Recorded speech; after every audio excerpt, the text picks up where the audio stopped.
যারা অল্প টাকা ডিপোজিট করে বেশি টাকা লাভের আশায় খামার গড়তে চান, তাদের জন্য আজকের এই ভিডিওটি। মূলত ছোট্ট একটি খামার থেকে আজকে এত বড় একটি খামারের মালিক হয়েছেন হাবু ভাই।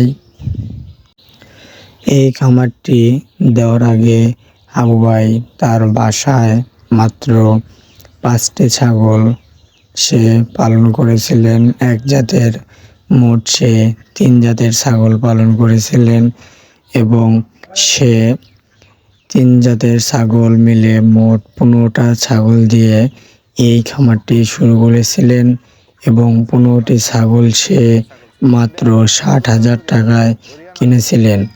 কিন্তু সে 6 মাস পরে সেই 15টি ছাগলই সে 1,20,000 টাকা বিক্রি করে সে বুঝতে পারল ছাগলের খামারে অনেক পরিমাণ লাভ হয়। আর এই লাভ হওয়ার কারণেই এই হাবু ভাই আস্তে আস্তে তার বাড়ির পাশে মাত্র 10 একর জমিতে সে একটি সাধারণভাবে একটি ছাগলের খামার গড়ে তুলেছে।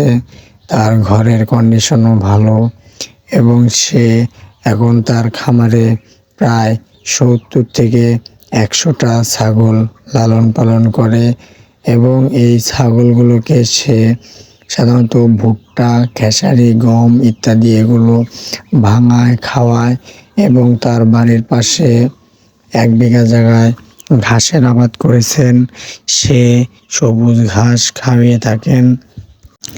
তার খামারে যে শুধু খাসি আর পাঠা আছে এটাই নয়, তার ছাগলের খামারে আছে অনেকগুলো মহিলা ছাগল, যেগুলো দিয়ে তার প্রতি মাসে প্রায় 2 থেকে 300 ছাগল উৎপন্ন হয়ে থাকে এবং ছাগল উৎপন্ন যখন হয় তখন সে বুড়ানি ছাগলগুলো আস্তে আস্তে বিক্রি করে দেয়, যেন তার ছাগলের খামারে কোনো অযত্ন না হয়।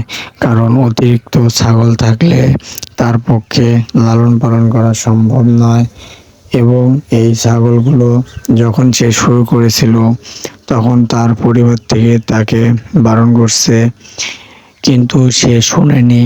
সে হয়তো বা লস খাইছে, আবার সে লাভবান হয়েছে, যার কারণে সে কখনো এই ব্যবসাটা ছেড়ে দেননি। তাই আমি আপনাদেরকে বলি যে যেখান থেকে আমার ভিডিও দেখছেন, লাইক কমেন্ট করে পাশে থাকবেন। আর কেউ যদি এরকম ছাগলের খামার করতে চান, হয়তোবা প্রথমে লস হবে, কিন্তু লসের চিন্তা করে কখনোই খামার করা বাদ দিবেন না, চেষ্টা চালিয়ে যাবেন। ইনশাল্লাহ একসময় সাফল্যের পথ আপনারা খুঁজে পাবেন। আজকের ভিডিও এ পর্যন্তই। খোদা হাফেজ।